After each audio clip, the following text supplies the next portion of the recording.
What is up, my friends? You're very welcome along to tonight's disappointed late night agenda. As I'm sure you're aware, the Reds were beaten 3-0 today by Manchester City. And it goes to that saying, it isn't so much the defeat, it's the manner of the defeat, which I think has frustrated many of us. It's never a disgrace going to the Etihad and losing, like we've said before. It's a tough place to go, even at the best of times, but it's the manner at which we fell to that defeat today that I think has a lot of us feeling a little bit disheartened and frustrated. So tonight we're going to talk through it as we always do. This is your show. The floor is yours. Let me know what you want to discuss.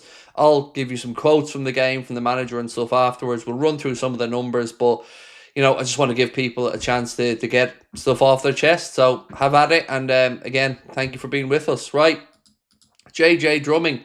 Thank you, sir. I'd noticed this just before I went live. Appreciate you, my man. Thank you for your support.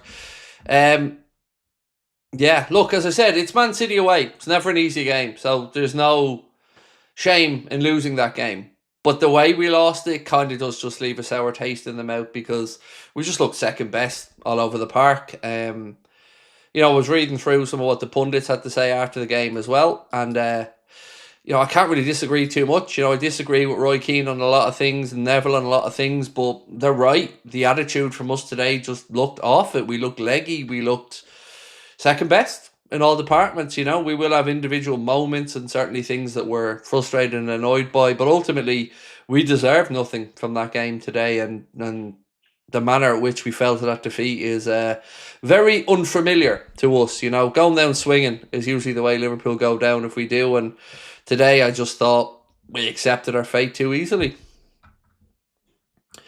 Fadigori Vinyl said, "Hello, Craig. I didn't get to watch that match, but to be honest, I'm glad. Szoboszlai deserves captaincy, always putting in the best effort he can. He's a natural leader." Look, again, you're right. Szoboszlai ran himself into the ground there today. I don't want to come on to try to scapegoat any one thing, person, incident. It's, again, just not good enough from the top down, and I guess everybody will have their own level of frustration. I want to run a similar poll tonight that I ran in the watch along because I want to see if people's opinions were in the heat of the moment. So bear with me, and then I will get to that super chat from Hassam. Hang on 1 second, bro.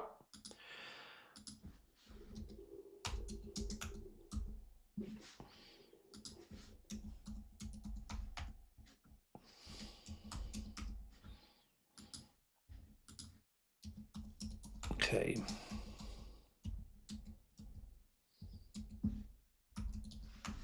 Right, so same poll as earlier on. I am slot in or I am slot out. The reason I'm running the poll is, during the watch along, when of course we have opposition fans dropping in and out, the votes can be skewed a little bit. I again will give you my take on it. I am slot in, but again, patience is wearing thin. And there was one stat that we discussed at the end of the watch along that I just can't get out of my head since, and that is that since we lost to Paris Saint-Germain on penalties in the Champions League last season, we've lost 40% of games in all competitions. Now, that's not, we haven't won 40%, we have lost 40%. That's not accounting for draws. That stat, I can't get it out of my mind, to be honest with you. And I am slot in. I do think more time, like I've said. I've seen enough in the performances against Villa and against Madrid to say, okay, I don't think the players have down tools on the manager. But today it was again night and day from what we'd seen midweek, and that instability and that inconsistency is concerning me. Hassam said, "Don't mind losing, but losing this way hurts. From the Madrid boost to this mess, honestly worried we might miss Champions League next season. Thoughts?" I'm not at the point yet, Hassam, where I think we'll miss qualification for the Champions League, albeit I can understand maybe why you are. Like, we're 8th in the league table now, and we're 8th on merit, So I think we will get Champions League football, mate, but I mean, I keep coming back to my own thought process coming into the season and what was the aim. And let's be honest about it. We set out that we wanted to win one of the two big ones. We wanted to be competitive across all competitions, and we wanted to see the players we brought in show what they're about, and we haven't got there yet. Yeah, look, there's a subject I want to discuss in a minute, and it's Michael Oliver. It's always so difficult to have these discussions when you lose because you sound like it's sour grapes. But hand on heart, I'm heartbroken as a football fan with Oliver and his decision making. We didn't deserve to win that game. City are deserving winners. I'm not trying to use Michael Oliver as an excuse, but I am heartbroken by it because it's never ending. You know, whether it's Doku kicking McAllister in the chest and I'm somehow saying both went in high for that, whether it's the penalty today that he brought the ref to the monitor for, and then on top of that, you look at the goal ruled out for us, which again, I still think we probably would have lost the game even if we scored that. But again, Oliver's at the thick of it, and it's not an accident. It's not a coincidence. I refuse to believe it because it happens too many times. Something needs to give there because, honest to God, it's heartbreaking seeing an official influence games in a way over and over again. You know, we didn't influence the outcome because City deserved to win. They were the better team. But I still think it's a genuine conversation that needs to be had because it's soul destroying. Going into the game, I warned about it all week. It really is soul destroying when you see it playing out again in front of your eyes. Like, would you bring Stevie in until the end of the season? I'm not at the point of getting rid of the manager. Like I said, Eddie, I'm not there yet. I'm clinging on. You know, I'm losing belief as we go along. I'm not going to try and say I haven't, but I've said before I wouldn't mind adding Steven Gerrard in to boost the coaching team. You know, and Hiding has just been sacked from Ajax as well. So, you know, I'm not at that point of saying I'm slot out yet because I want to be fair about it. I said coming up to this week, if he loses 2 of the 3 games, that'll probably be my tipping point. But the real tipping point for me will come when I think the players aren't listening and that the players aren't responding and that he's not getting through to them. That's the point where I will say I've had enough and I think the players have had enough. So I'm not at the point yet of saying time for say bye-bye to Slot, but I'm really concerned. I'm really concerned for a few reasons. Canade, you know what I'm going to say, right? You don't need me to say it again. He's just been a liability. And today, again, back to being a liability. Hey, Craig, Slot, doubt, not out. He's capable of a U-turn. That's fair, Tom. That's fair. That probably summarises where I'm at, mate. Slot, doubt, not out. Yeah, but there's too much inconsistency as well. And with my thought process, I'm struggling to figure out exactly where to pinpoint the blame. Because Slot can't go out there and kick the ball for the players, can't run for the players. But if you're not holding them to account, you're also saying to them, well, these underperforming performances are okay. You mightn't come out loud and say it's okay, but if you keep rewarding shit performances from certain individuals and turning a blind eye to others, that in itself is not good enough. Like I keep saying, the treatment of Chiesa is nothing short of a disgrace. Not holding Canade to account is nothing short of a disgrace. And why? Because we don't have other options. You know, we don't have an option. What are we going to bring Gomez in? Maybe, fair enough. But Canade seems to have the club by the short and curlies at the minute. And it's Trent 2.0 all over again. You know, we're all supposed to play along and pretend like we don't think this person's made their mind up. But I really feel that he has made his mind up. And, you know, Madrid Zone posted this earlier on. Liverpool consider Ibrahim Canade as lost. The player has chosen a cautious route towards Real Madrid like Trent did before him. And whatever he is doing, wherever he's going to go, he's been shocking. Shocking. This season, he's had moments where he's been okay, but today again, it's just a lackadaisical, careless version of defending that really, really, really isn't acceptable. Eddie said the manager is scared of Mo. Look, I don't know whether that's correct or not, but here's what gets me about the forward line, Eddie, right? Whether you think he's scared of Mo or not, this is what bugs me about Arna and the front line. We have 6 forwards when everybody's fit. We've got Rio Engamoa, we've got Cody Gakpo, we've got Isak, Ekitike, Salah, and Chiesa. There are 6 forwards. And the manager is at pains to tell everybody he needs 2 players for every position. But he's doing a damage to the team by not acknowledging 2 of them.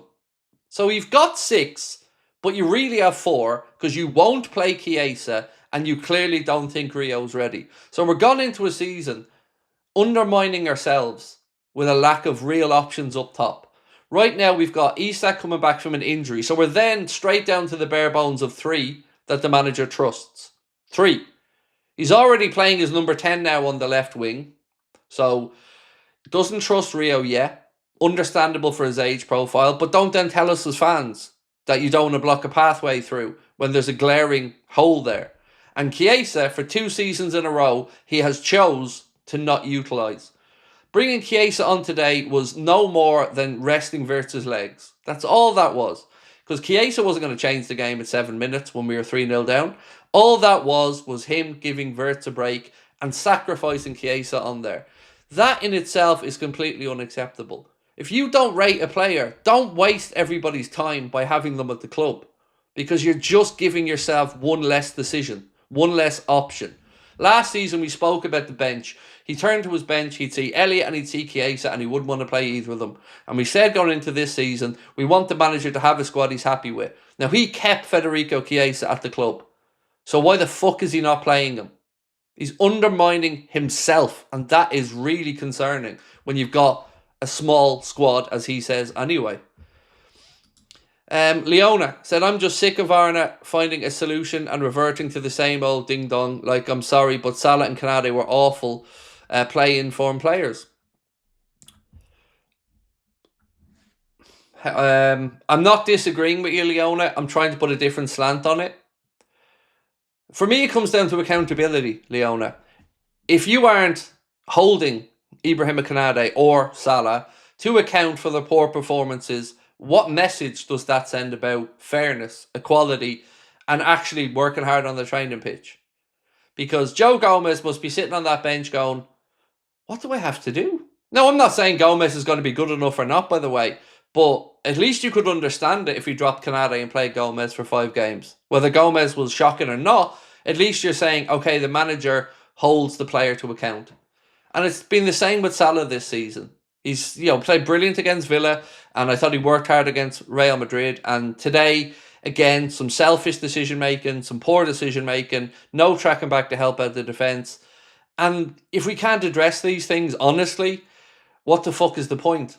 And that is my problem with the manager, is he's not holding people to account. Alex Jones said, let's be honest, City are a good team, but we have the players and we should be competing, and therefore it's a problem with Slot. Whether we can improve on it, I'm not sure. Thoughts?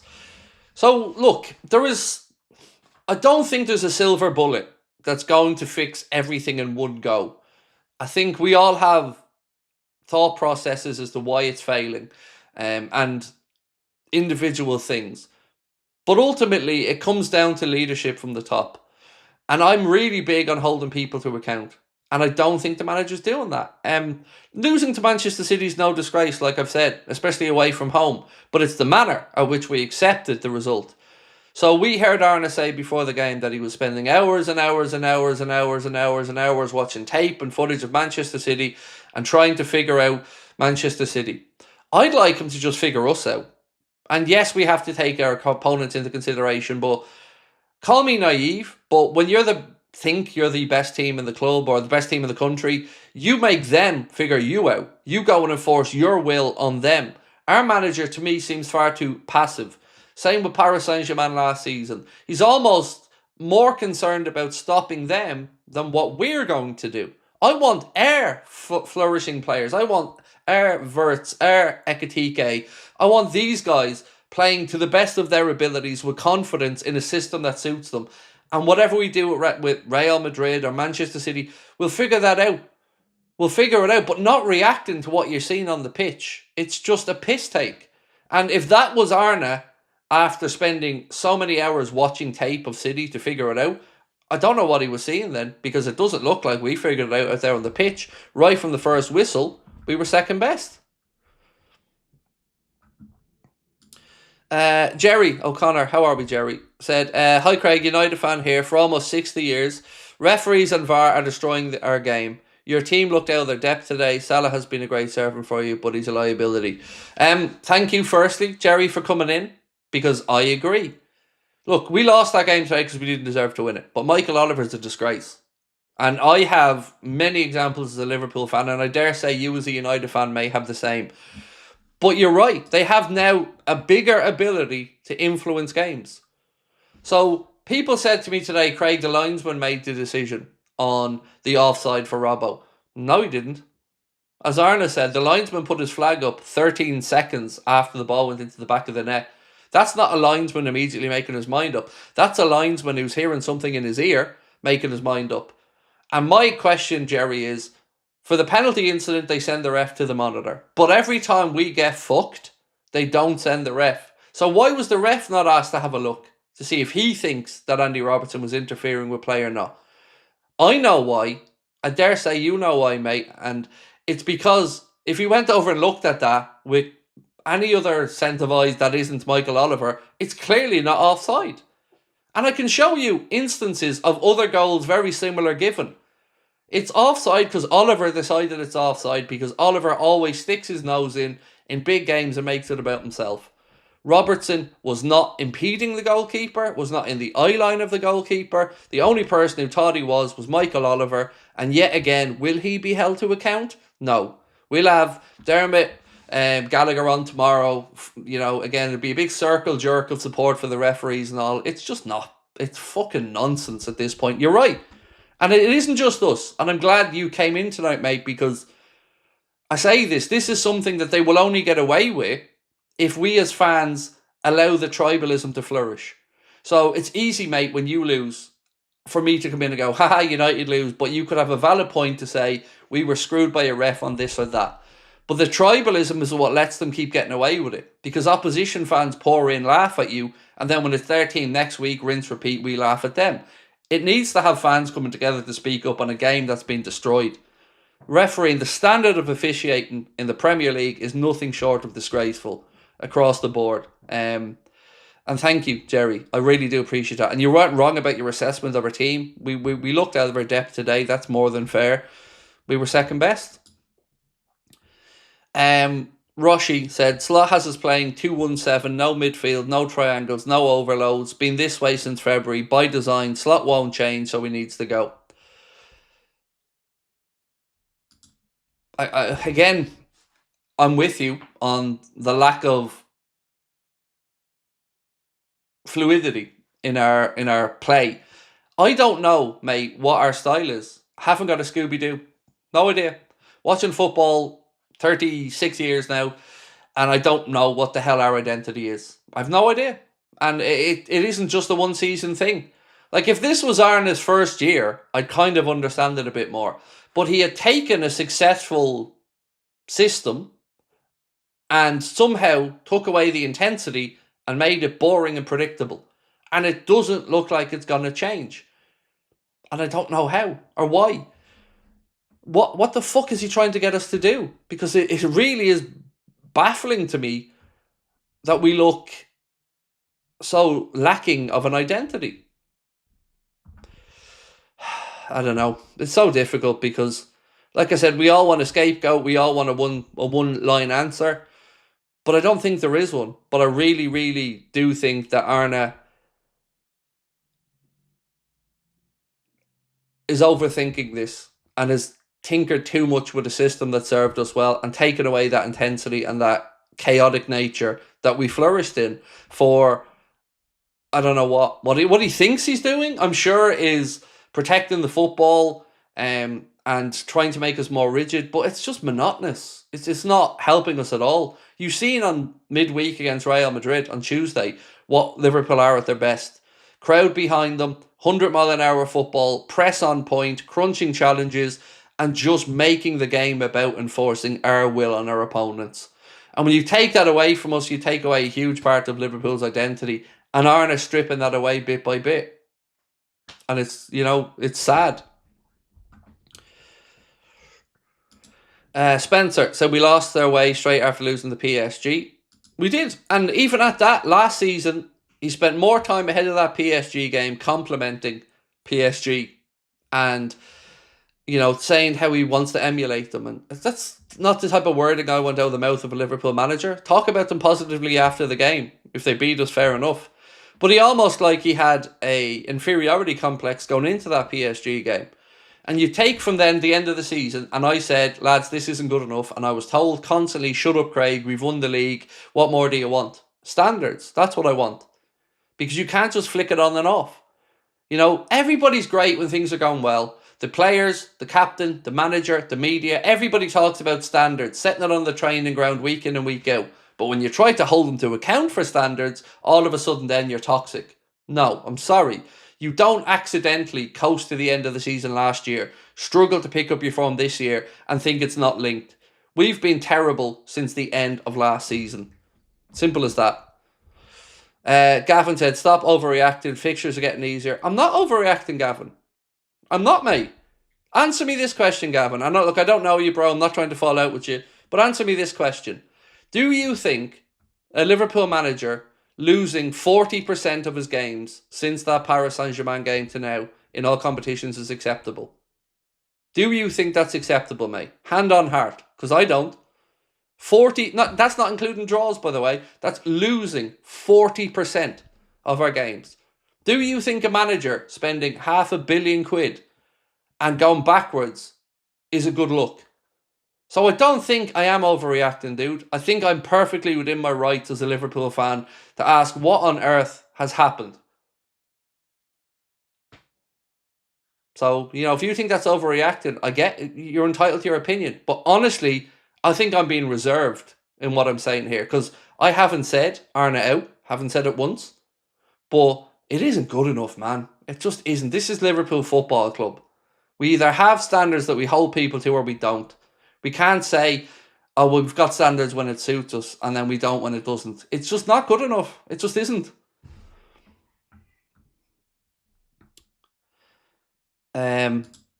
Eddie said the manager is turning the club into a laughing stock. I don't just think it's on the manager wholly, though. Like, yes, the manager's a big part of it, but let's not forget about the underperforming players in this.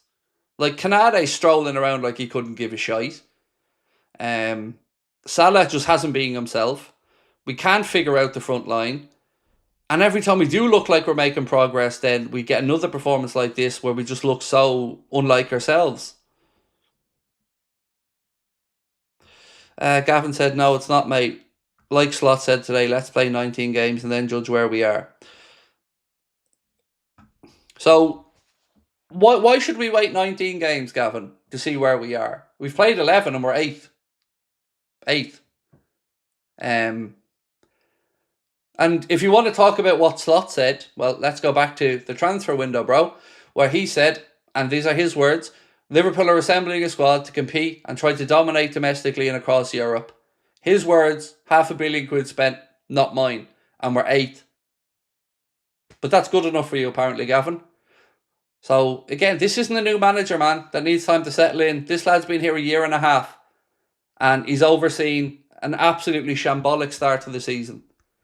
So, I'm afraid, mate, I think we're just going to have to agree to disagree on this one, Gavin, because this is not Liverpool Football Club. This is not acceptable. And if this was any other club's manager, we'd be laughing at them and asking why they haven't sacked them yet.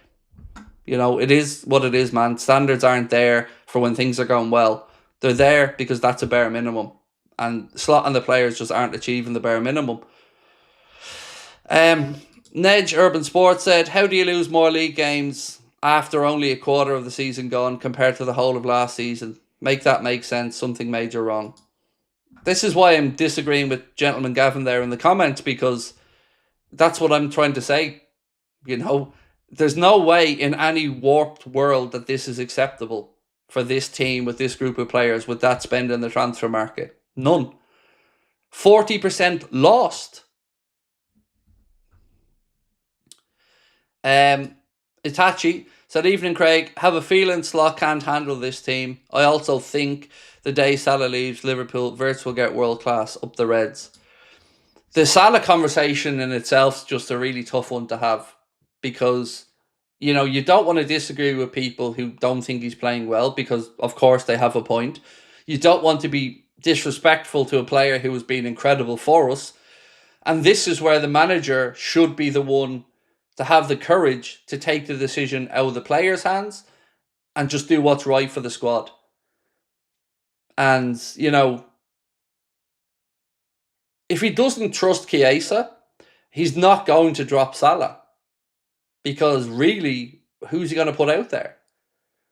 And this is, I think, the problem of not having competition, not having two actual players in every position. I'm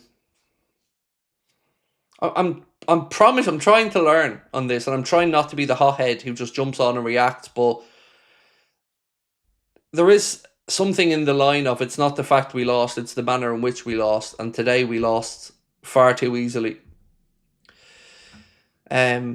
Very impressed with your calm spirit tonight, Craig, because I want to be fair to people, mate. I want to be fair to people. I want to give them a chance to have their say, and we might not have to agree on it. We're all hurting as Liverpool fans right now, and I don't want to jump down your throat, and I want to try to be as balanced as I can. Obviously, I'm really annoyed inside as a fan.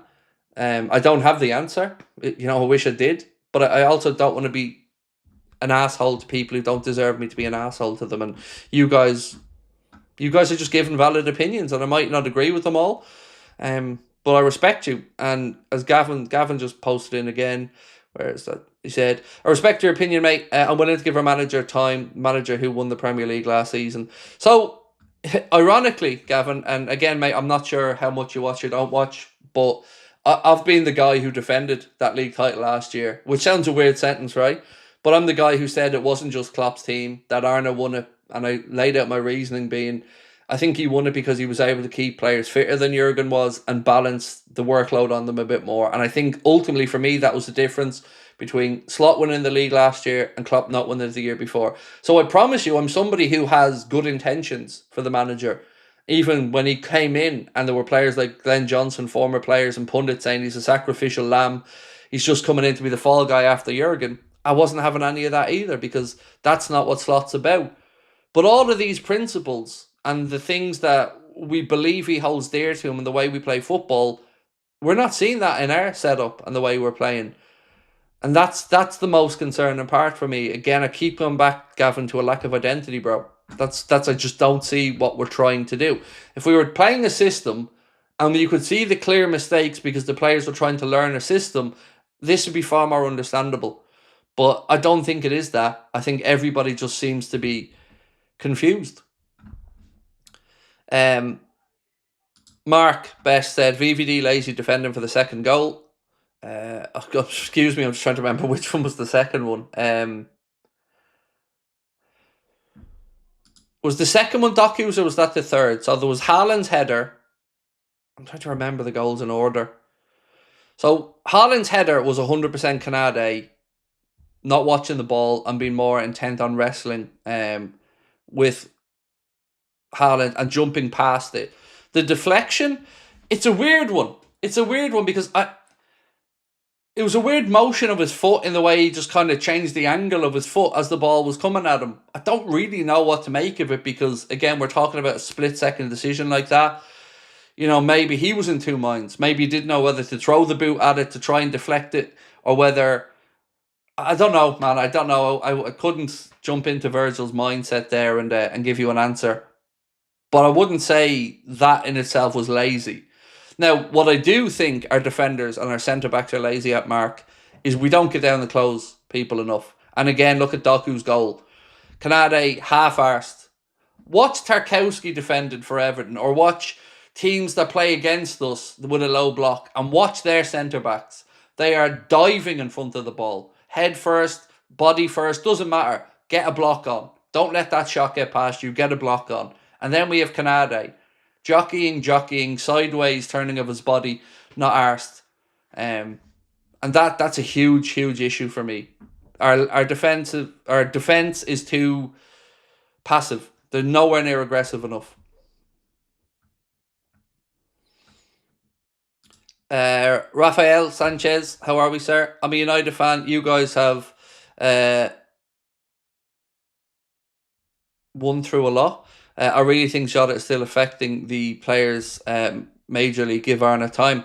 So certainly, Rafael, there's never any part of me that will undermine the influence and the pain that those gentlemen feel for the loss of Diogo. But it tends to only come into conversation when things aren't going well. When the first 5 games when we won, the conversation was use it as fuel to do it in his memory, to create a special season, to honour the man. And then when it goes poorly, the conversation starts about, is it still in the players' minds? Here's my answer to that, mate. I've no doubt there are players who are really struggling with it. But I think those players should fess up that they're struggling and be given time away from the squad to get whatever they need to get right. Because, their mental health and the pain they've been through is important. But equally, if you can't perform to the best of your levels, I think a tough decision needs to be made for you to get you away from that. But it's entirely understandable from a human perspective. I just don't like that it only comes into the conversation when we lose, because, like I've said, you can use it in either which way. You can say it can be a motivating thing to do it in legacy, or you can say that it's impacting you negatively. But either way, I still think there's more to it.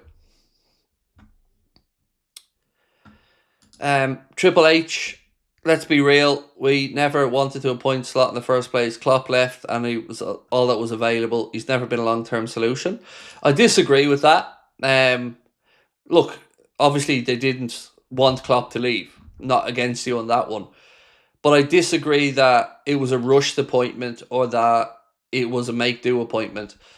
I disagree on that. And I think the fact he won the league in his first year kind of backs up that he has something about him. But he's changed us. In this his first real season where we'd say he's starting to assemble his squad. Well, the style of play is absolutely all over the shop and so far removed from what we recognise. That's me on the manager, honestly. I never ever think he was brought in as a fall guy. I think he was an understandable decision. I think he backed that up by winning the league. My real disappointment just comes from this season and not kicking on and just looking so far removed from what we once were. Town, thank you, bro, over in Canada, appreciate you. Do you think Slot should be sacked? No, not yet. I'm probably 60-40 at this point, because I'm trying to be honest and fair. I said this week, if he loses 2 of the 3, that will probably be enough for me to say I want him gone. But I'd seen a response from the players, and ultimately this is what it comes down to with me. Tactics, formations, in and out of form players, we'll all agree and disagree on that. But when I look at the players and I don't think they're playing for the manager, that's the time where I say, yeah, we need to draw a line under this. And today felt like more of that than that they were playing from. But then the last 2 games, we looked much better. And it isn't just about winning and losing. It's the performance. I said during the Real Madrid game, even if that game finished 0-0 or we drew it 1-1, the performance was brilliant. Today, even if we'd get out there with a draw, the performance was shit. And again, I don't understand the identity of this team. What's happening with our players need to pull together and start concentrating on each match, play like we did last year, not swapping and changing every game. How do you expect our new players to settle? So, I'm wondering how much of the chopping and changing stuff is actually true. Like, we see different performances, and as fans then we jump to this system versus that system. It's a whole lot of factors. And I don't think it is just as simple as a team selection or a betting in process. There is a valid question of, did we have a plan to bring in these new players and assimilate them into the team? My big gripe again, because I keep coming back to this, is accountability. And a manager looking down the camera and lying. You don't want Chiesa at the club. Tell the truth. You don't think Rio is ready. Tell the truth. So why are they taking up 2 squad places, and why are we limiting ourselves to 4 forwards? These are things that I can't get my head past, because his actions speak louder than his words. And for 2 years now, he's ignored Federico Chiesa, which has taken a place on the bench away. Why have somebody at the club earning £7 million a year taking a place on the bench if you as the manager don't rate him? And you can't tell me that he might rate him, because we've a history of him not playing him. Rio probably shouldn't be at the first team level yet. He probably should be at the few minutes here or there, not expected to start every week, but he's taken a start every week place in the squad. So again, this is the manager telling us that we have 6 forwards on paper, but in reality, not using them and undermining ourselves. So the workload then increases on the players because you've 4 players playing 3 positions, and then the injuries come. And then the injuries come and we all start talking about squad size and stuff like this, but it's done because you're only playing 4 players. Actually 3, because Isak's had very few minutes. All these things add in for me to the overall impact of why we are where we are.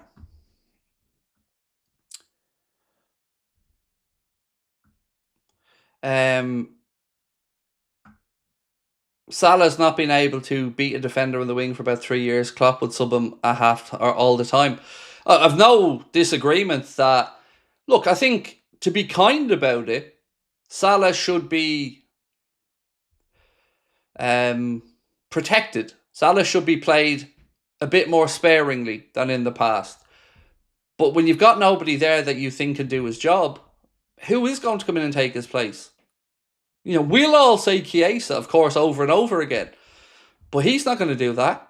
So when you've gone so big on his contract and you've no real competition for his place, when he's underperforming, unfortunately, you're kind of stuck between a rock and a hard place if you've doubled down on that.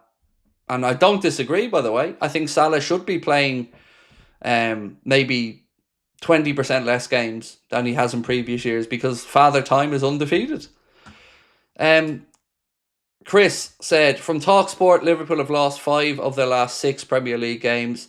The Reds are the first reigning champions to concede as many as 17 goals in their first 11 games since themselves in 2021. So, do you remember, Chris? Do you remember the anger we all felt in 2021 when we feel like we didn't kick on after winning the league and we felt like we didn't build on a position of strength? This year, we did go out and spend in the summer and we've still put up a pathetic title defence so far. So what is it that's causing this to happen? That we can't back up the title winning year with another good year? Because we've won it twice, which is absolutely incredible. But then we're so far off at the following season. You got to ask, how is that happening all the time? How is Pep Guardiola and City able to win title after title after title and keep that mindset and keep that intensity, but we aren't? You can't just say money because, are we partying too much? Did they take the reins off too much? Like, again, I'm a big believer in you can't just switch off form. And if you allow the players to coast through the end of last season and then party, of course, and winning the league, and then you start this season, you start to playing catch-up.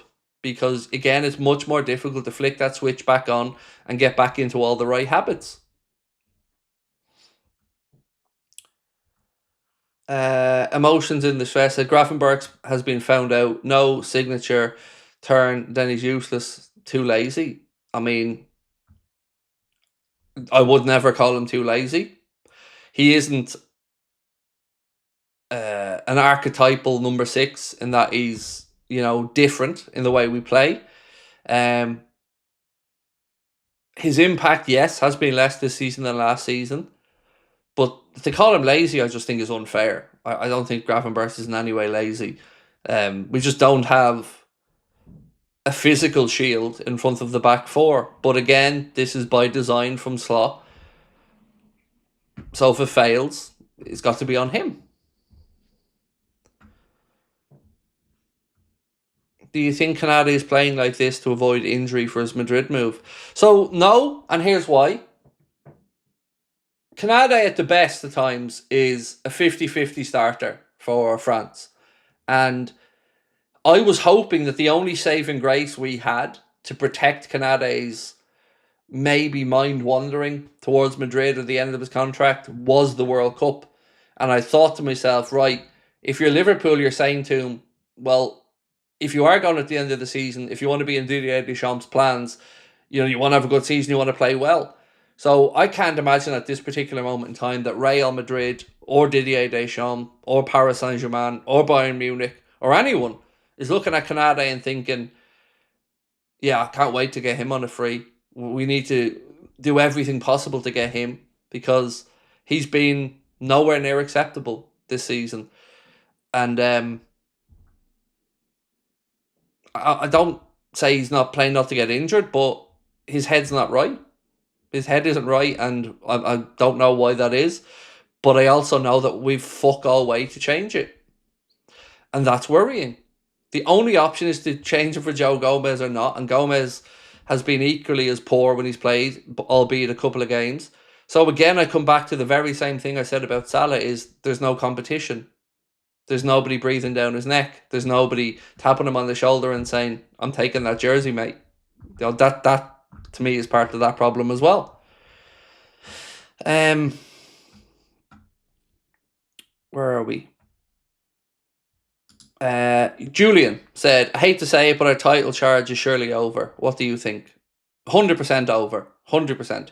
City are in the title race now. The winner of today's game got back into the title race.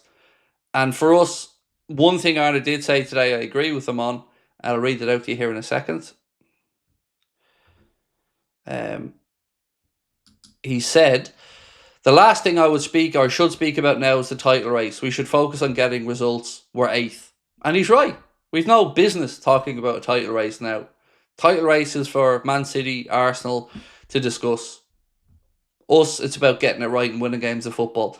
If you start winning games, the league table will take care of itself and you start closing the gap. But, you know, yeah, it's just no chance of a title at this point, mate. No chance. Queen Nadra said, it's individuals that cost us both goals. Van Dijk deflected shot and Canada defending well against Haaland.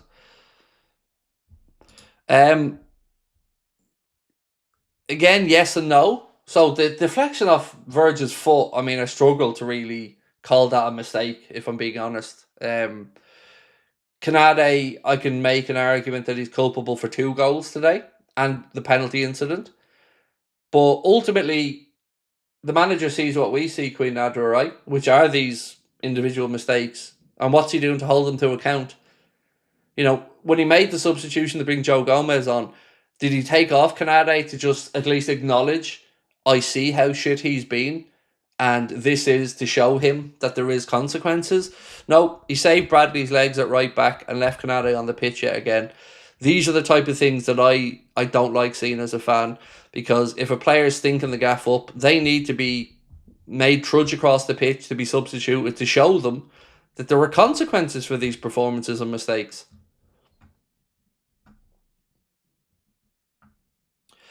Biggie Mall said, I would maybe ask the same question of Virgil. Is he protecting himself for his last World Cup?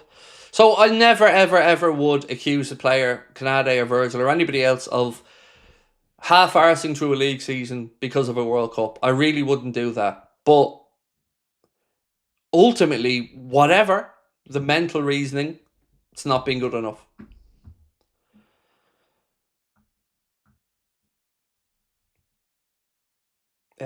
Don't let Slot spend any more money, please. Save it for the next manager.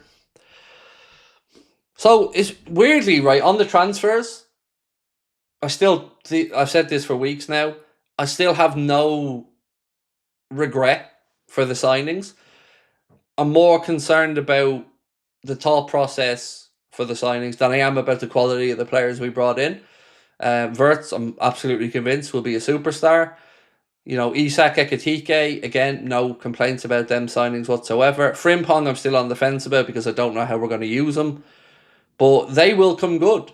But I guess the question is, did they have a plan in place enough to bring these players into the team? And it doesn't look like that's the case at the minute.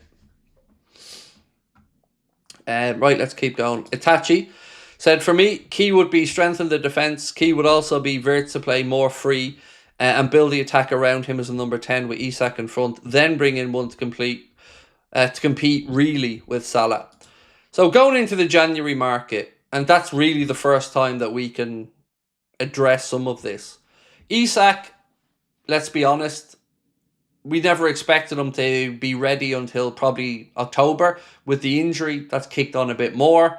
So I think him, jury's still out very much so. Wirtz, it feels like a settling in thing with him. So I do think that some way is understandable, albeit you should still know his best position and how to get the best out of him. Bradley, again, young fullback, has my full support. Will make mistakes, but will learn, and I really do think he's more than good enough. Other side, Kirkes will come good eventually, but we're definitely not seeing enough from him yet. Robertson's come in and done as good as we can expect, I think, there. Yeah, it's like I said, I wish it was something as simple that we could all say it's this one thing and then do it. But sometimes, it's a self-fulfilling prophecy at this point as well. When things start to go against you, the things that were once easy to you, the passes, you second guess everything. You're too much adrenaline, so you're extra pace on the ball, or just things that are natural to you. And when things are going well, are just going bang, bang, bang, bang, bang. You're now overthinking, and I wonder, is the manager overthinking it as well?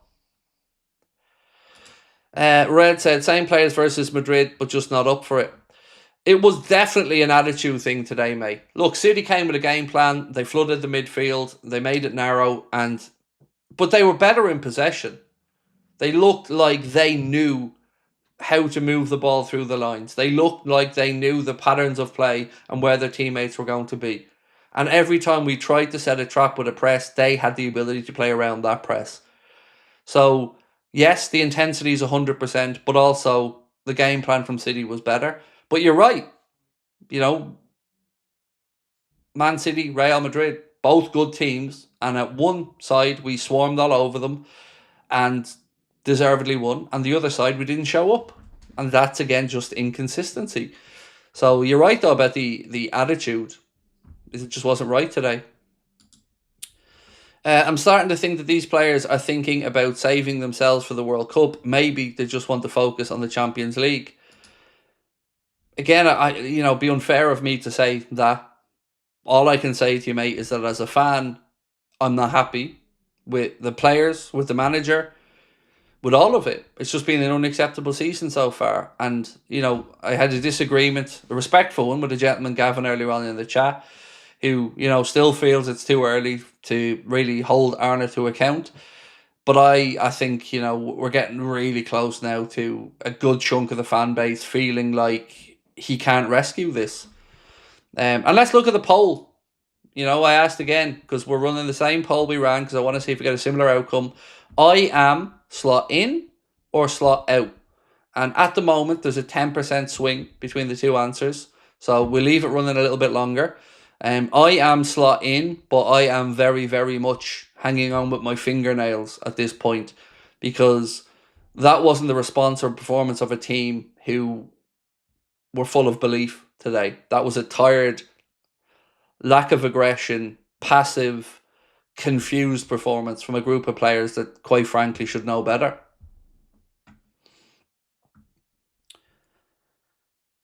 How did we drop in performance like that? Doesn't make sense, said Gary.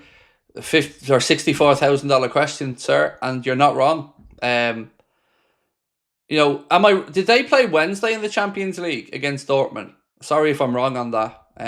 But I have a memory that they played Wednesday and we played Tuesday. So even fatigue is a bit of a horseshit excuse, right? Because we had Wednesday, Thursday, Friday, Saturday, and then we played on Sunday. So we'd more than enough time to rest. It's not like we had to travel far. We had Madrid and Villa at home before that. So there's nothing about fatigue that's going to cut the mustard for me as an excuse here. Because we weren't at a disadvantage. We just weren't at it today, and it wasn't good enough.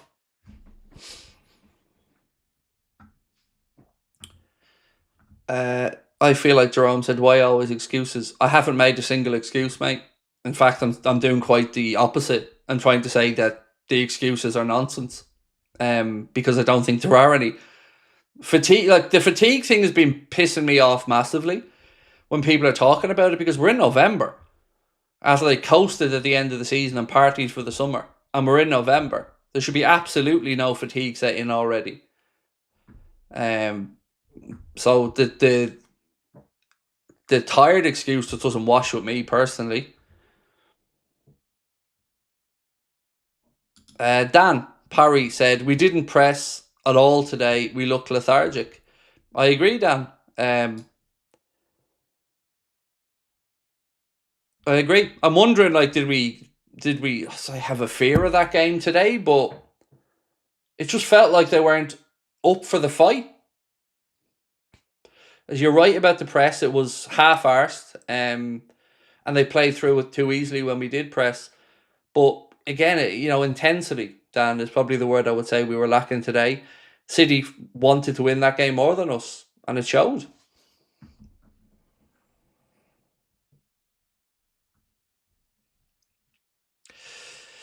Ado Footy said, we'll get top four and win the FA Cup and the Champions League. Hopefully we do, bro. Hopefully we do. And for what it's worth, I do think we'll get top four as well.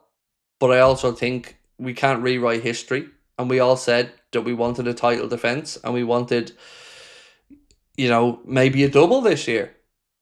The expectation was high after the summer transfer window. And now we're rewriting history a little bit. He threw away the League Cup. Threw it away. Now, are you telling me that getting to a quarter-final of that and 2 games away from Wembley again wouldn't be a little boost for morale for the team? He threw that away, and then he got the win against Villa, and he got the win against Madrid. But it's a cup competition. One of only 4 we have a chance to win every year. So that pisses me off still. So we're already down that. We're out of the Premier League title race now. So we're down to a Champions League and an FA Cup. And let's be honest, in the FA Cup, you're always at the behest of the draw to some extent. And the Champions League, you don't you can't say with any level of confidence you're going to win a Champions League because it's very volatile. A red card in one game in a knockout stage and a bad half an hour and it could be all over. So for me, this season now is more about hope than expectation.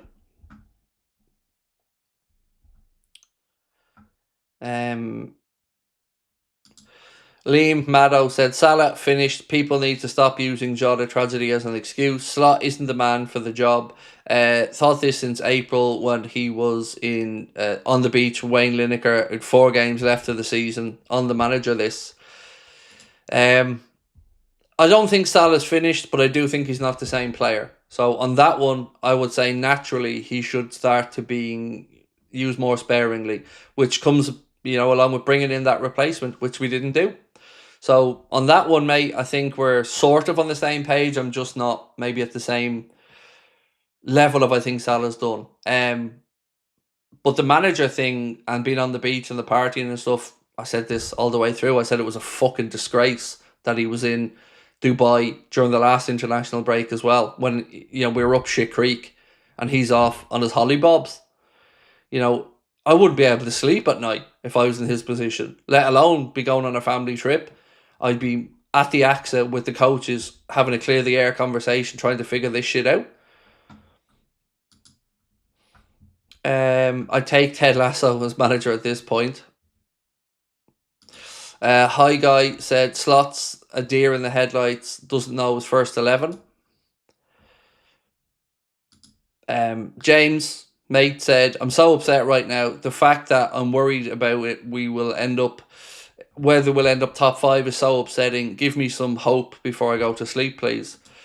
Well, we can't get much worse, James, is one thing I'd say to you, mate. And the players at this point can only start to settle and get better. But unfortunately, I think the Premier League damage has been done. You can't win a league by Christmas, but you can lose a league by Christmas. And, we're at the point now, mate, where anybody talking about a title race is doing so more from hope than realism. So I don't think we'll miss out on the top 4 or 5. I really don't. But here's a question for you. Penny for the thoughts of the owners at this point. I wonder what they're thinking because, of course, publicly they're going to say they're backing the manager and they may even say that this was sort of expected with the amount of signings we'd brought in. But that certainly wasn't what was being portrayed in the media when we were making these signings in the summer. And I just don't like revisionism. We all had an expectation of what we wanted this season with those signings. And now some people are trying to walk back that expectation and say that this is almost understandable. It isn't. It isn't understandable. It isn't good enough. It isn't acceptable that we're going backwards instead of forwards. And that has to come down to the manager. At the end of the day, in my opinion, it comes down to him. So I'm not Arna out, but I'm really, really clinging on now. So yeah, I don't think, James, I really gave you much there to go to sleep positive with, mate, but that's because I'm being honest. I don't think there is too much there to be positive about right now, but it will get better. It's just when. Andy Ellison said, "Did we change formation today compared to the last few games? 4-2-3-1 just doesn't work, does it?" Honestly, I think we get caught up a little bit too much in the starting formations, Andy. The way I'm trying to look at it, mate, is this: it's the same team that beat Real Madrid midweek and played them off the park and outfought them, outpressed them, outtaught them. And that same group of players 5 days later look like imposters out there. So you can talk about in-game management, and Arna wasn't able to correct it after Pep found a way, and that's worrying. But I don't think it's the system as much as it is the instructions. And I really feel bad when I say what I'm about to say, because I probably have no right to say this, but I keep coming back to the persona of the manager and the captain, and they're not aggressive enough for me. They're not aggressive enough in their interviews. They're not aggressive enough in their body language. They're just passive, and I think it seeps into the team. You know, I want my angry lunatic on the sideline screaming instructions at the players, holding people to account. I want a captain out there who is just holding everyone to account and himself. And I don't know if it's a Dutch thing, but I don't like the body language. And I, as a person, wouldn't really respond to that in the same way. When things are going good, you know, you look like the genius and the quiet, smart, super intelligent dude. But when things are going up shit creek, you know, are you in that dressing room at halftime, smashing cups against the wall, beating your chest and demanding more from the players and asking them who the fuck is going to stand up and make a difference here? I don't see him being that guy. But like I said, that's just me. Others might like the more philosophical, in-depth, tactical approach to it. But I think at times football's an emotional sport, and look at Wednesday or Tuesday. We fed off the emotion of the fans, and it was a two-way street. The players were giving them stuff, they were giving it back to the players, and it lifted everyone. When you're calm and composed and trying to feel your way into a game, fuck feeling your way into a game. Go out there and steamroller them in the first 15 minutes. Run the legs off them. Kick the shit out of them. Do everything you need to do to enforce your will upon them. That starts with an attitude and a mindset that I don't think this manager has. Players were walking 30 minutes in, tired, impossible, 5 days rest is enough. I'm tired after 7-day, 11-hour shifts this week. If I got paid what they did 5 days rest, I'd be ecstatic or electric. I don't buy the tiredness excuse either, blah. Not one bit. You know, we had 2 home games and then we did a trip to Manchester. Hardly, you know, travelling all around the world recently. And as you said, 5 days is plenty of rest in between games as well.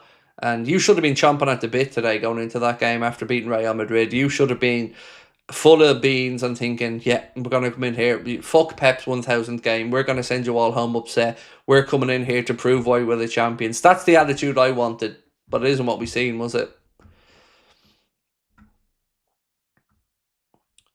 I feel like Jerome said, yeah, maybe time for a change in culture, which starts with manager and captain. So we keep hearing about Arna saying he's never had a captain as vocal as Virgil. You hear him all around the axis, you hear him everywhere. Right, but sometimes that same captain needs to lead by example on the pitch and set that angry, aggressive tone.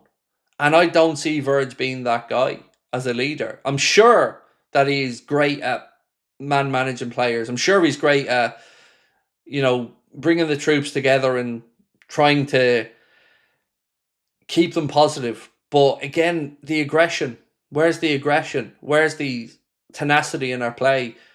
You know, that comes from the body language for me. It's just not there. And It could be a Dutch thing or not, but I just don't like it. Doku should have been smashed in a tackle after 10 minutes. We showed City too much respect. We looked tired and clueless. Exactly. 100%. First few minutes, go out there and absolutely clatter them and say, this is not going to be an easy day for you today. You thought you were shown here to win. No, we're coming here to ruin Pep's 1,000 game. But we didn't see that. We seen a team that were far too willing to wilt when City went ahead.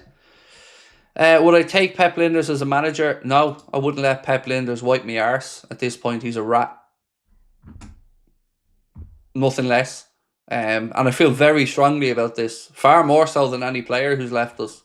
That man went to the very thing that we battled against to give the in-house secrets and stick two fingers up against the thing that was potentially cheating and destroying the league.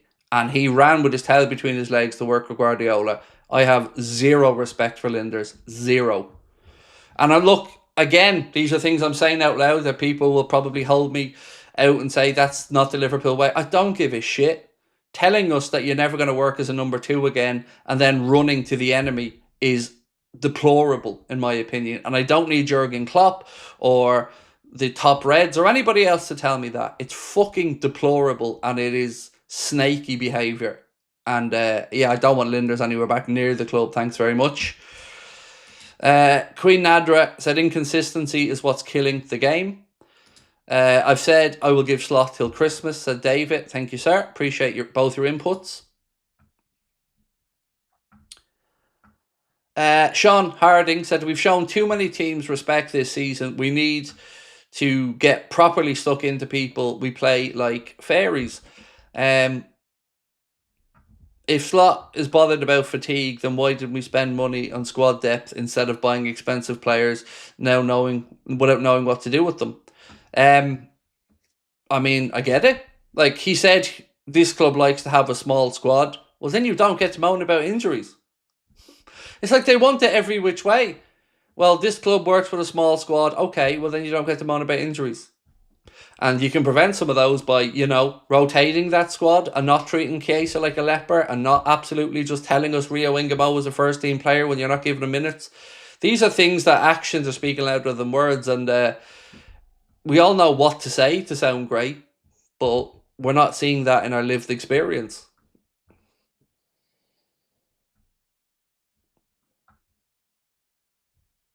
Currently writing an essay for my leaving cert, so my day is absolutely great, said Leona Farrell. I feel for you, mate. I feel for you. Kelvin said, isn't it hard to believe that just a few months ago, pundits and fans alike were saying if Liverpool get Isak, they'll be invincible? Yeah, it's the revisionism on that, Kelvin, that winds me up, mate, is that all of a sudden now we're supposed to just accept this and not push back against it as fans. That you're right, that was the narrative. And we've all been told, pick a journalist, look at the articles. This was Liverpool assembling a squad that could compete against all teams, and so we wouldn't have another Plymouth Argyle. Very first fucking season, after all that money spent, we have a Plymouth Argyle when he goes and puts out an absolutely throwaway squad for a home League Cup game that would have got us to a quarter-final. So we didn't even get 3 months of the new season, 4 months of the new season, before that whole narrative was out the window. And all of a sudden now we don't have a big enough squad again. It's I'm with you, Kelvin. It's just stupid, mate. And again, people are too happy to accept a drop in standards. Some fans just seem happy to just make an excuse and accept anything. I ain't one of those people. You won the league. That's now the starting point. You don't get to fall backwards after spending £500 million. That's just not good enough.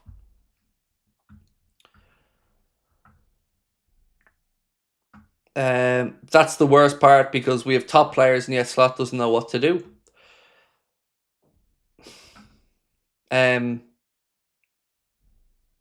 But these players are also still underperforming. Let's talk about that as well. Yes, the manager's not getting the tune out of the players we want, but it's also, it was those players today that didn't have the intensity. It was those players today that were second best. It was those players today that were losing duels and second balls.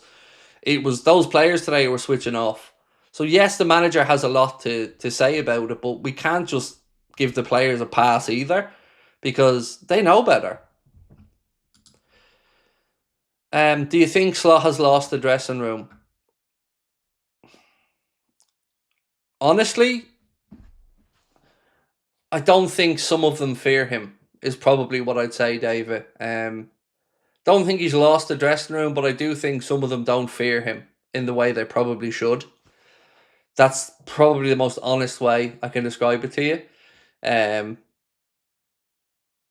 Yeah, I don't think he has the respect or fear of everyone in the dressing room. Yeah, I feel comfortable with that answer rather than saying he's lost it or not. Sonder said, ref ruined the game, in my opinion. 1-1 is a whole other game. 2 long shots and a Canade header hitting Haaland. We were shite, but City were also bad.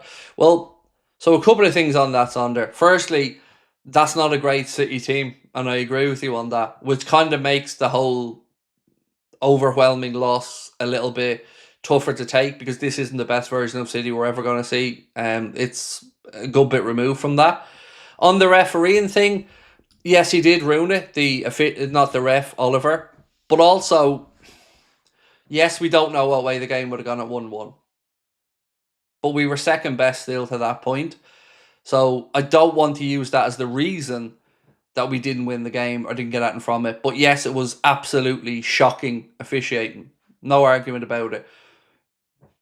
But honestly, I feel we probably still would have lost the game if it had gone on, because it felt like that Virgil van Dijk goal was against the run of play.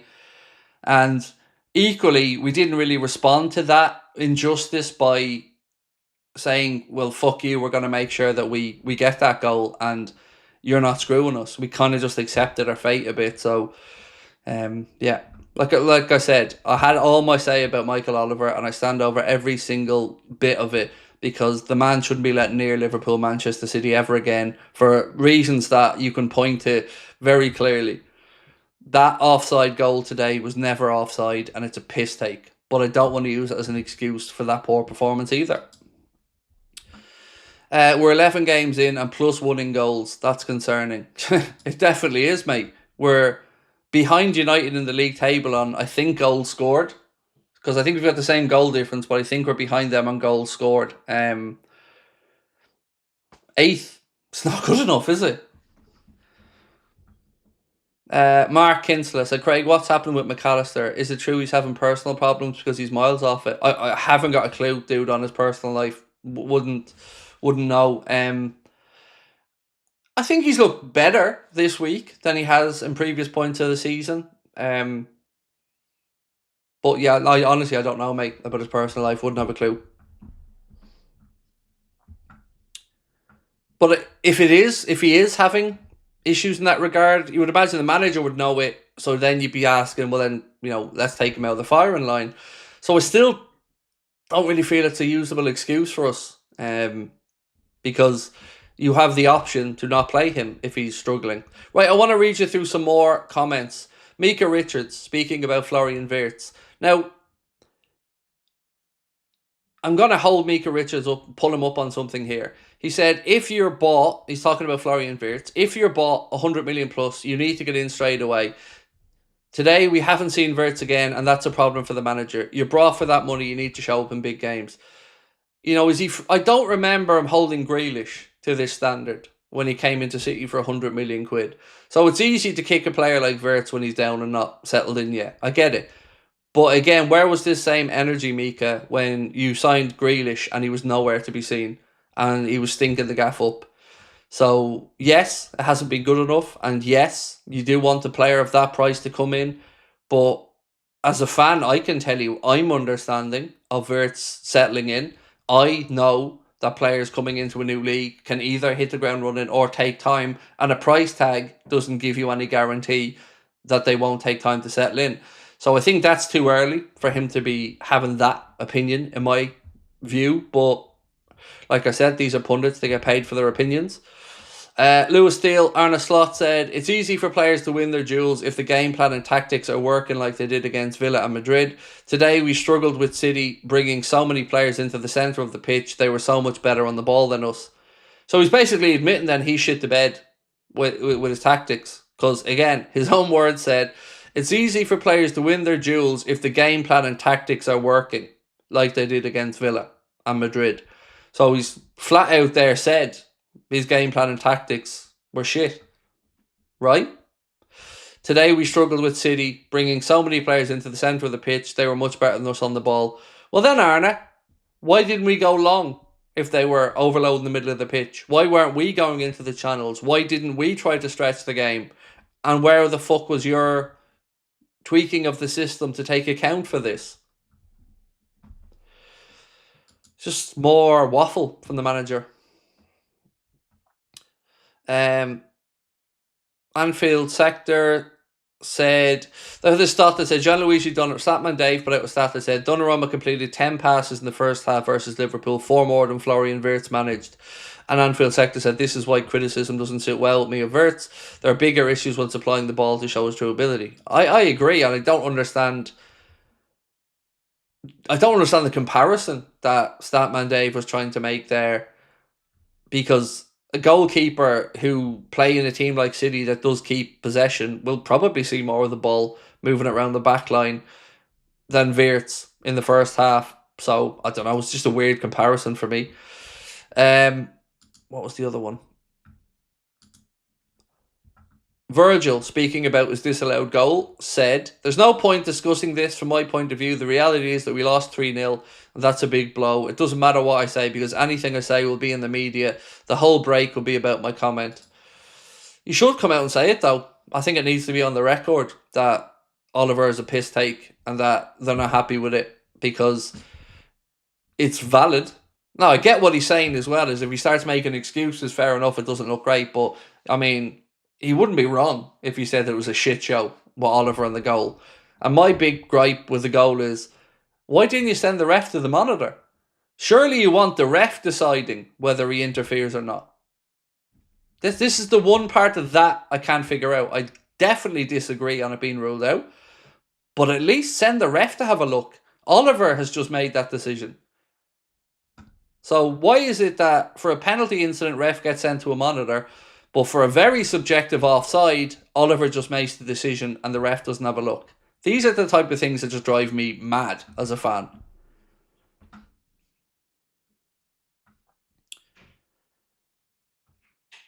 I'm tired of hearing Slot talking about us not getting it right. He should just do his job and find solutions, not talking after the game about what went wrong. That does nothing for the team or for us.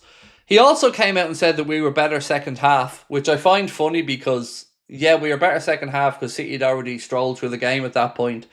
And, you know, they could afford to drop their intensity down a little bit. And they still went and won the second half as well, Arne, by the way, by a goal to nil. So that in itself I just find ludicrous to even say. We were better second half. Yeah, because City had already won the fucking game at that point, mate. And they could afford to lack their intensity a little bit. Jax7989, thank you, bro, for becoming a member. Appreciate you. Harry Willett said, as a United fan, I don't get the heavy criticism towards Wirtz. His price tag is not his fault, and players coming in from another league should have 1 or 2 seasons to adapt. Exactly, and thank you, mate. I mean, look, as a Liverpool fan, I can point out 6, 7, 8 examples of players who've taken 6 months to a year to settle. Some of them from outside leagues, some from inside leagues. Look at Dominic Szoboszlai right now. Any Liverpool fan you'll talk to will say Dominic Szoboszlai has been our best player this season. But there were Liverpool fans 18 months ago who wanted him out of the club and who said that he was a one-trick pony and said that he wasn't up to speed. So patience is needed with some players. And yes, Ekitike's come in, let's say, and shown a bit more since he's come in. But it's way too early to be writing off somebody, especially when you have so many managers, professionals, players, former players, all talking about how good he is. I've no doubt Wirtz is going to come good. None. Mark Doherty said, Gary Neville and Roy Keane going in on Liverpool. Feels Wirtz getting unfairly targeted from pundits. The lad is playing in a poor team right now. with better options around him, give him time. Fully agree with you on that. But look, I also am not surprised that Neville and Keane are taking shots at Liverpool. That's their job and they're former United players. But I'm with you, mate. I've every bit of patience for Florian Wirtz, and I've no buyer's remorse whatsoever. None. Would it be greater if he could have settled in quicker? Yeah, of course. But, you know, I'm been around watching football long enough to know that some players just take time. Sonder said, we also had the better chances. Gakpo missing the open goal. Salah missing 1v1. Another chance. Szoboszlai shot. City didn't really have clear cut. Mate, we'd one shot on target in the game. One.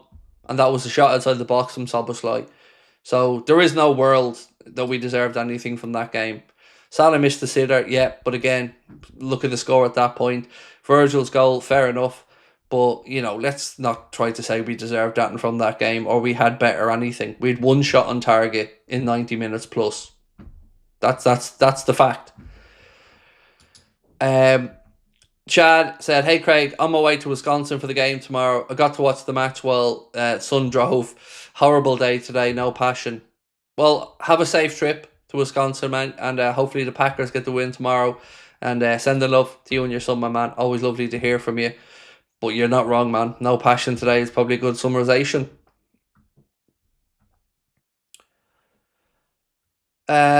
Jules, said Wirtz should be given time, but he must not be a first choice that the side relies upon. So here's the problem that we have, right? So let's just say for a second, and I do agree with where you're coming from. Let's just say he's not a first choice. So then we're going to Cody Gakpo on the left. And people have already made their minds up that Gakpo's a one-trick pony a lot of the time and doesn't give us the dynamism. So there's still not a solution. You know, and that I understand where you're coming from with. But there aren't the options there either. So again, this is kind of getting back to the why do we have Chiesa and Ngamoa in the squad if the manager isn't going to use them?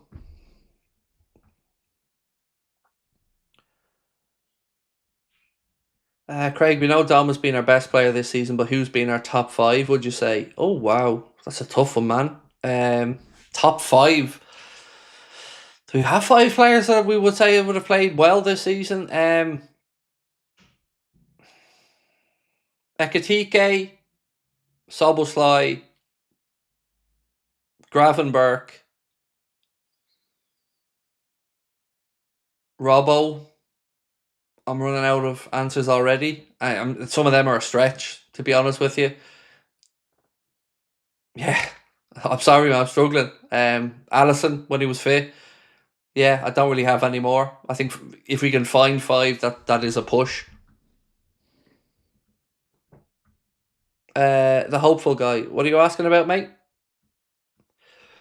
Did I see you say a second ago, bit of a harsh timeout? I don't know why you were timed out, bro. I didn't time you out, so I will ask. Maybe Keane can message me. You're going about wanting your answer in the right way, bro, and I will get you your answer. I just don't know it at this particular moment, sir.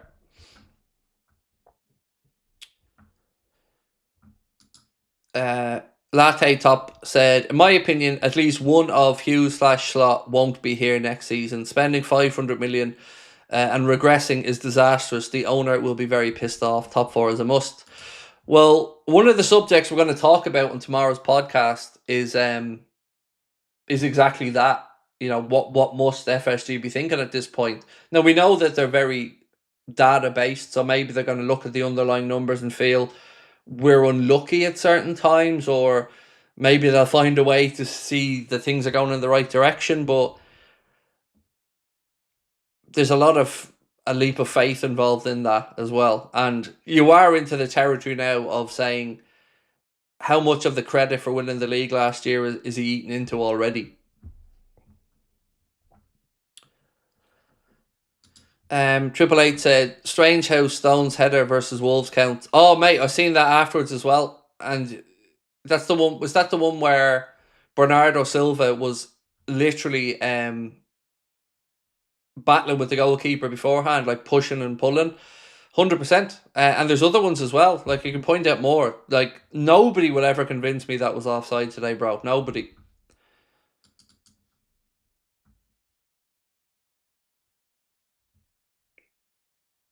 So, apparently the answer is that you said the slot machine has fallen and that 99% of your posts are negative. So, I guess what I would encourage you to say, mate, is if you feel that things aren't working for slot, maybe just try to articulate why, or another view set as to back up the negativity. Because I don't think in itself negativity is wrong at this point, but you know, for the conversation to flow, I think if we can give it's shit, but this is why I think so, or something like that.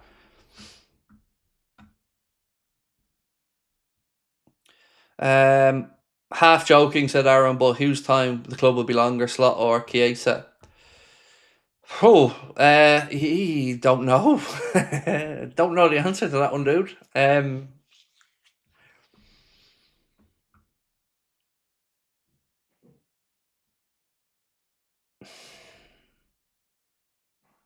Oh, I don't know, man. I'd probably say Slot at a push, but again, it might depend on how things go over the next few months.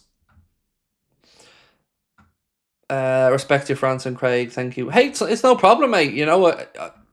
It's a perfectly valid question, and if we can help people understand some of the thought processes of the mods and why we do stuff, I think we should be happy to do that as well. So all good, sir, and thank you for your understanding, and thank you, Keen, as well for spelling it out to me.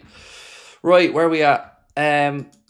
Peter said, games gone, PGMOL ruining the Premier League as a product, Super League making more and more sense, getting shafted every feckin' week, dead serious, had enough. So, on the PGMOL thing, Peter, I'm 100% with you.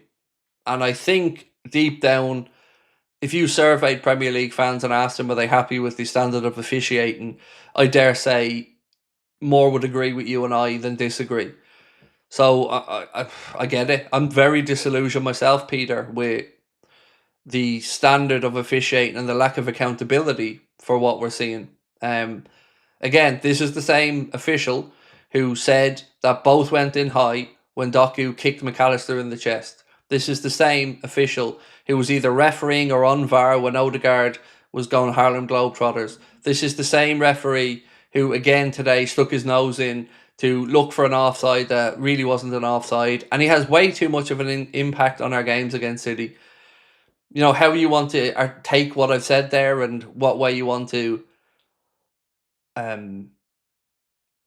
dissect it. I think at best he has an agenda against Liverpool, against City, or maybe he's just very fond of Man City. I don't know, but I know it's disgusting, and I know I agree with you. Angie. Klopp, doubters to believers. Slot, believers to doubters. Jurgen's hard work undone. Fed up with Slot's excuses. Why not try 4-4-2? I'm kind of...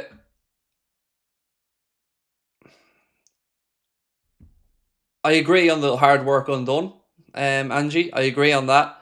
And I don't understand how you go from the energy levels and aggression against Madrid to that today. This isn't a young, inexperienced team that don't know what a trip to the Etihad is going to be like or about. This is a team today who just did not have the right mindset from the first moment of the game. And again, I keep going back to the manager's body language, and I just don't think he's aggressive enough. I know that sounds so stupid and simplistic, but honestly, if you don't have fear of repercussions, are you going to be shitting yourself? If you if you're cheating on your partner all the time and they're accepting it, are you going to be worried about cheating?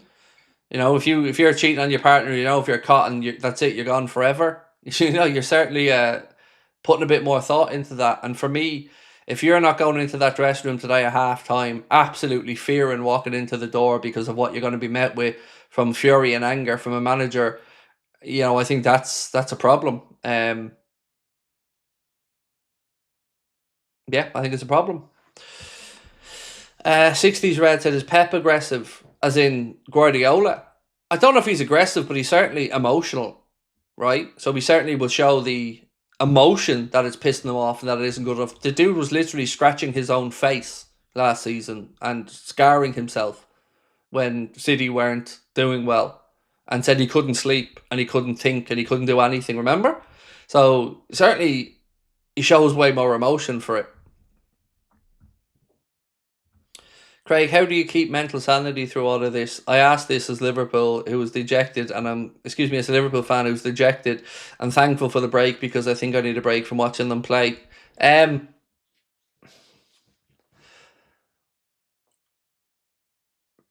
I think to some extent I have to set an example,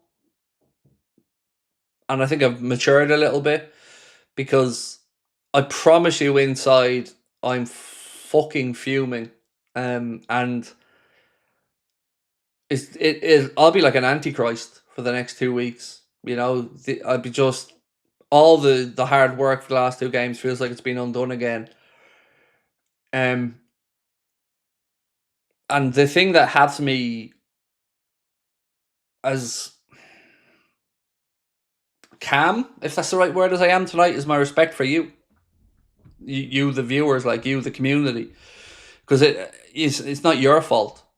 So I don't want to jump down your throat. I viewed this stream tonight as my way to give you a chance to vent, because I've had my venting and shouting during the watch along and the match reaction. This tonight is me to come on to give you the platform and give you the floor to have your say. So I feel it would be unfair of me to be jumping down your throat just because I'm angry at the manager and the performance. And I think that just comes with a bit of experience doing this. And again, like I said, my respect and admiration for you guys. CCAS said first to you, thanks for all you do. Thank you. It isn't the 4-2-3-1. The press was getting played through so easy today and all season. Klopp's team compressed the park. We did. We absolutely did. We basically condensed the pitch to 1/3 of its size, half its size maybe, played with a high line, pressed from the front, and if you got in behind us, either our centre-backs had the pace to get back or a keeper was playing sweeper-keeper. Absolutely right on that, mate. That's why I keep coming back to the same thing. I don't know the identity of this team. I don't know what it is. I've no idea. It just feels like Moments FC, or, I don't see a structure. Sonder said Canade was shite, but doesn't help when the closest player is miles away. Why change the build-up? Slot's pressing was shite also. Slot worries about dollars when he doesn't even have any coins to buy next. Look, let's look at Canade's errors today. So, first instance I'm going to bring up to you is Connor Bradley up against Jeremy Doku on the left side. Doku knocks the ball past Bradley. Bradley gets in between Doku and the ball, is jockeying it towards the end of the pitch. Canade then appears into shot, and he's got choices. Put it out for a corner, boot it out for a throw-in. And what does he do? Boots it at Doku and Bradley, which then leads to Doku regaining possession. Then the penalty incident happens. Next time up, we have Canade in a battle with Haaland. He's in front of Haaland, jumps too low for the ball or past the ball because he's grabbing onto Haaland's arm, and then Haaland scores a header. That's two. And then Doku, what was he doing there?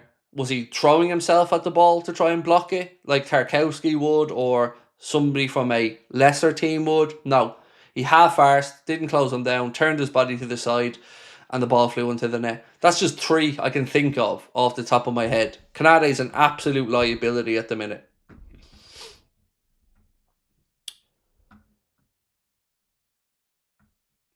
Police officer Barry said, we are sore losers. We need to take the rough of the smooth. We have the worst moaning fans. We'll finish 5th this year. So that's one way of looking at it, police officer Barry. Another way is we have standards, and those standards have already been set by this group and this manager, and that standard, sir, is winning the league. And if you feel that what you've seen this year is acceptable, no problem with that, dude. You go about your life and carry on. But what I will say is, you don't get to talk down to other people in my chat because you want to feel superior and moan about them. You're entitled to an opinion, but as am I. And I think you're being condescending. And I think you're wrong. I think you're wrong because there is no way in God's green earth that this is acceptable. Losing 40% of games since Paris Saint-Germain. Losing 6 out of 8. No way is that acceptable. No way. So if you're happy with a middling team, crack on. But Liverpool Football Club didn't become the most successful team in English football by not having standards and those standards not being met. So I respectfully, and because of your profession in particular, I'm showing you that respect, but you're very wrong. And I find your answer or your post just a condescending post from another person who just wants to feel better than others. You haven't offered anything except we will finish 5th. And yay, that might be good enough for you, dude, but it ain't for me. Not with £500 million spent defending a league title. It's not good enough.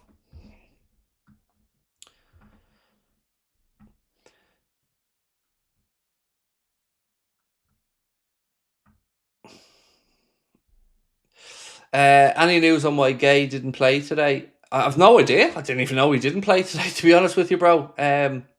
Yeah, I didn't know. Itachi said, we were so upbeat in the summer, my man. Wirtz, Isak, Kirkes, and now all got worse. That's the thing that annoys me about some of these people, because they're trying to make out like they weren't with us in the summer when we all talked about what was possible and what we expected. And what we expected was one of the 2 big ones. We said it would be nothing short of a failure if we didn't do that. So why all of a sudden now are we accepting mediocrity? I'm not saying you should be demanding protests the managers out, but like, be fucking honest, it's not good enough. It's okay to say it's not good enough. It isn't.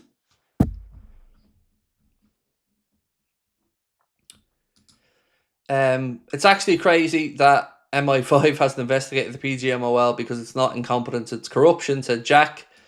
So I would say, again, Jack, I'm not going to jump to that leap to say it's corruption, but what I will say is, my friend, I don't feel there's any accountability with them, and I don't think they're fit for purpose.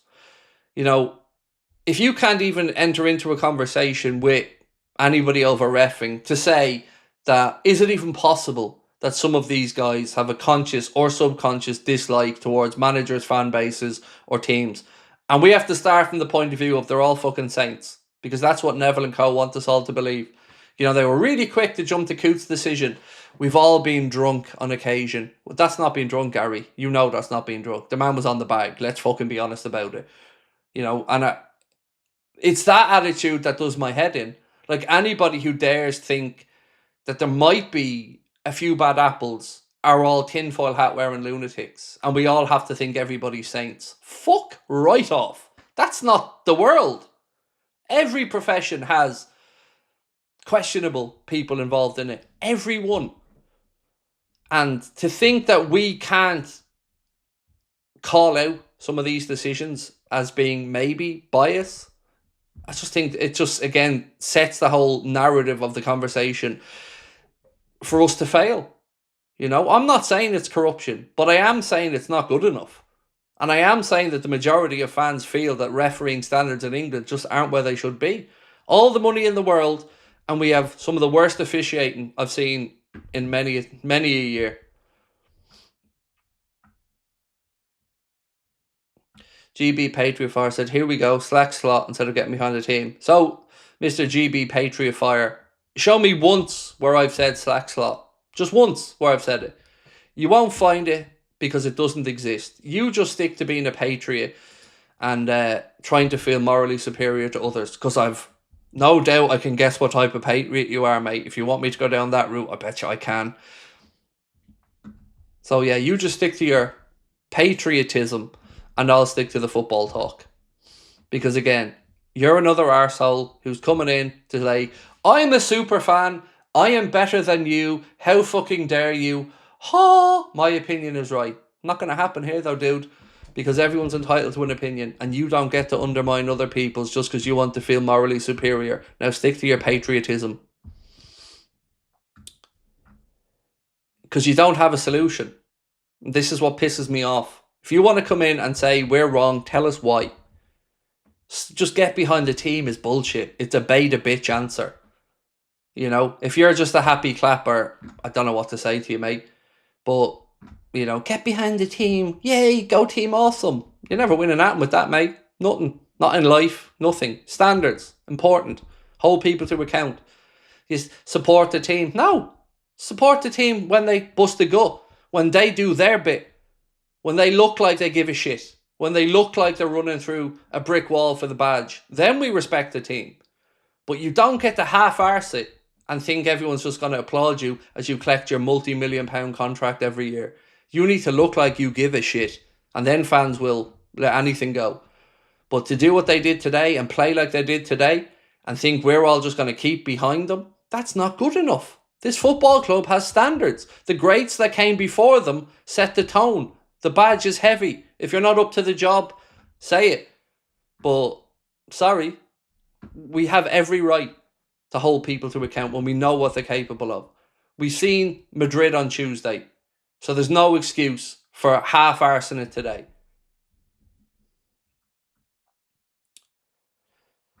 Itachi said, thanks for being here in good as well as bad. Look, you guys are here for me at the same time, bro. It's tough. These are the streams that I find the most difficult because coming into it, it's not going to be fun. It's not going to be upbeat. But I think it's important to give us all a chance to have our say. And I'm open to anything constructive. I'm just not open to the you're all dickheads, I'm better than you, how dare you type attitudes, because it doesn't get us anywhere. Sonder said, Craig didn't say it, but I will. Sack him. Well, let's look at the poll that we've had running. So we asked the same question on the watch along, and actually, almost spookily, the result's the same. And I wondered during the watch along, was it because maybe there was opposition fans in the chat and stuff like that?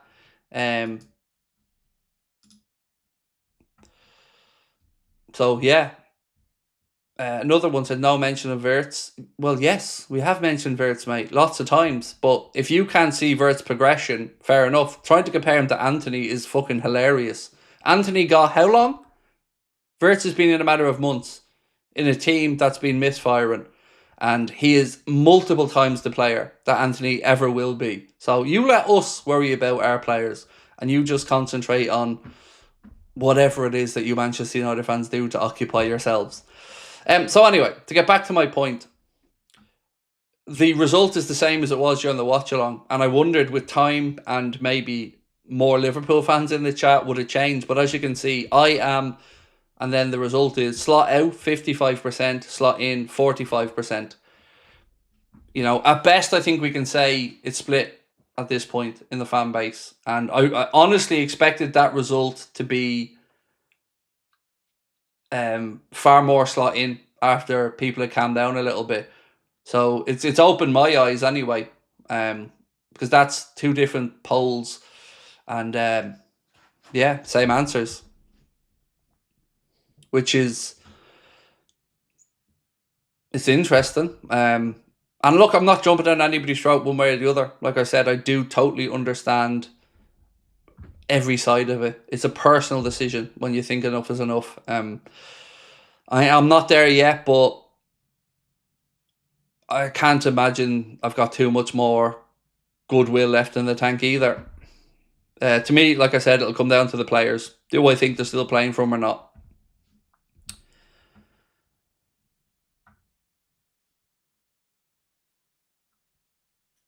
Do you think Canada deserves a contract extension or should we let him go?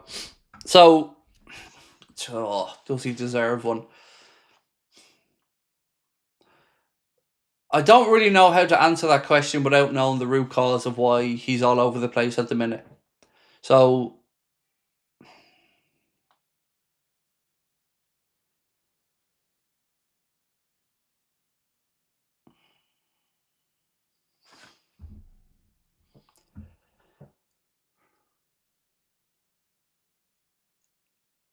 if the club genuinely feel that giving him a new contract would resolve some of the issues around his form / headspace, then yes, give him a new deal. Right now, in this particular moment where I'm very, very angry at Canade and pissed off on his performances,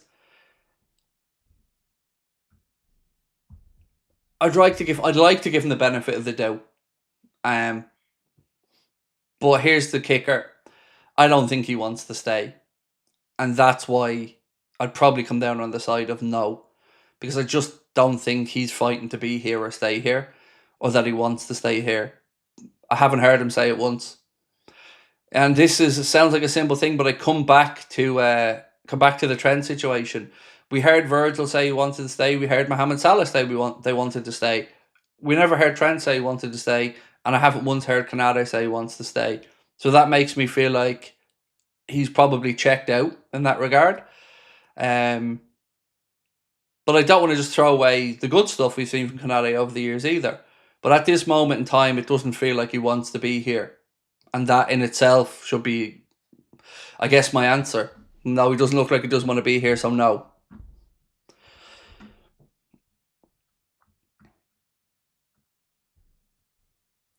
Luke, so we've a less daunting run of games after the break, which might save Slot this season. Yeah, certainly do ease up a little bit after the break. But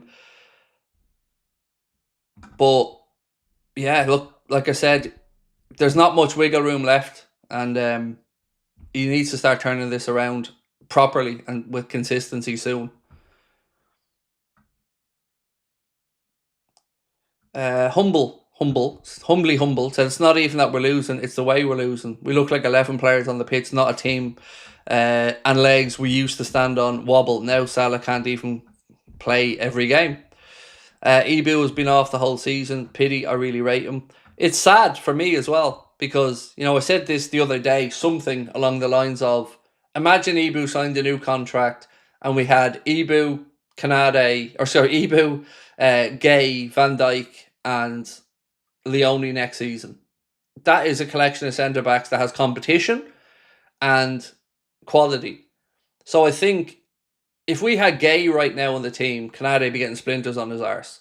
So I do think some of it is to do with a lack of accountability and real options for the manager to change, and some of it's to do with maybe him being a bit mentally checked out. But if you said to me right now, Craig, you can have those 4 centre-backs next season, would you take them? I'd say yes, I would. Because I think with Gay there, Van Dijk and Leone again, there is real competition that the manager can rotate and hold people to account. But right now, there isn't. Thoughts on dropping Canade and playing Gravenberch in centre-back and playing Endo in DM? I don't want Endo in DM. I'd rather, if you want to drop Gravenberch to centre-back, I'd rather play McAllister, Szoboszlai and Wirtz in midfield. Because I don't think Endo is physically enough to be that enforcer back there, and I think he hasn't played enough this season to really get into a rhythm either. And I don't like the shoehorning people into position thing. It just again comes back to an indictment of not having enough centre backs at the club ultimately.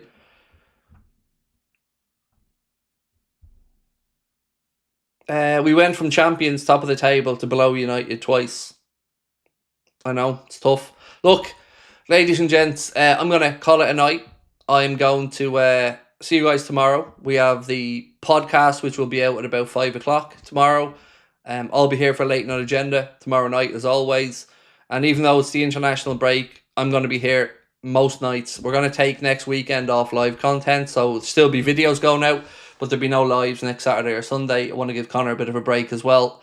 But yeah, I'll be here for the whole week, and thank you for coming on tonight. They're not easy, these streams, for all of us, but 99% of you guys were sound as always, and I appreciate all the differences of opinion and stuff, and I appreciate everyone that comes in with the right intent to try and just figure out what on earth's going on. But honestly, thank you for everything. If you can drop a like for me before you head off, be much appreciated. And yeah, look, we'll see you tomorrow. It's surely only up from here, right?